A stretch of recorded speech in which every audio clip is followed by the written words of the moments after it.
Anisha from CSM. Today I am explaining about Lagrange's method.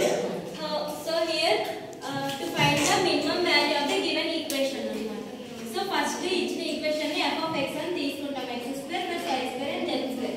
And phi of x అంటే x y z equal to a కి తీసుకుంటాం. So Lagrange's method కి formula వచ్చేసి f of x, y, z equals to f of x, y, z plus lambda into phi of x, y, z. So ఇప్పుడు మనము ఈ ఫార్ములాలో ఇచ్చిన function ని substitute చేస్తాం. సో చేసిన తర్వాత దీనికి differentiate with respect to x, y, z చేస్తాం. So first with respect to x చేస్తాం. సో ఎప్పుడైతే మనం విత్ రెస్పెక్ట్ టు x చేస్తామో ఓన్లీ x ఉన్న టర్మ్స్ కన్సిడర్ చేస్తాం అన్నమాట. సో మిగతావన్నీ జీరోస్ అయిపోతాయి, అంటే లైక్ కాన్స్టెంట్ లాగా. సో చేసిన తర్వాత మనకి ఈక్వేషన్ 1 అనేది వస్తుంది. ఈక్వేషన్ 1 వచ్చేసి minus lambda equals to 2x by yz. So ఇప్పుడు differentiate with respect to y, only y terms ఒకటే కన్సిడర్ చేస్తాం.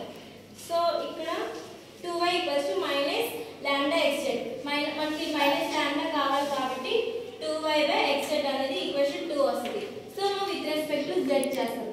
So with respect to z చేస్తే ఓన్లీ z టర్మ్స్ మాత్రమే కన్సిడర్ చేస్తాం అన్నమాట. సో మైనస్ లాంబ్డా వాల్యూ వచ్చేసి 2z by xy, అది equation 3 కింద రాస్తాం. ఇప్పుడు మనకి ఈక్వేషన్ 1, ఈక్వేషన్ 2 అలాగే ఈక్వేషన్ 3 ని ఈక్వల్ చేసుకుంటాం.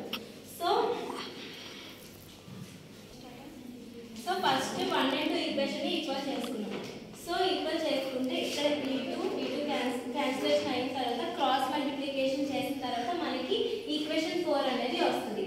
సో నెక్స్ట్ 2 and 3 చేస్తాం. 2 and 3 చేసినప్పుడు ఇక్కడ క్యాన్సిలేషన్ జరిగి ఈక్వేషన్ 5 అనేది వస్తుంది అన్నమాట. నెక్స్ట్ 1 and 3 చేస్తే మనకి ఈక్వేషన్ ఇప్పుడు ఏంటంటే x ఈక్వల్స్ టు y అనుకోవచ్చు and x equals to z కూడా అనుకోవచ్చు.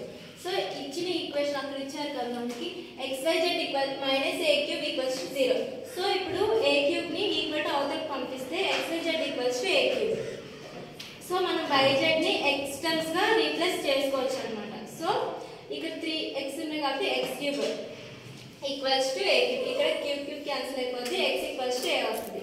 And also y equals to a and z equals to a, అంటే y ని ఎలా అనుకోవచ్చు అండ్ z ని కూడా ఎలా అనుకోవచ్చు.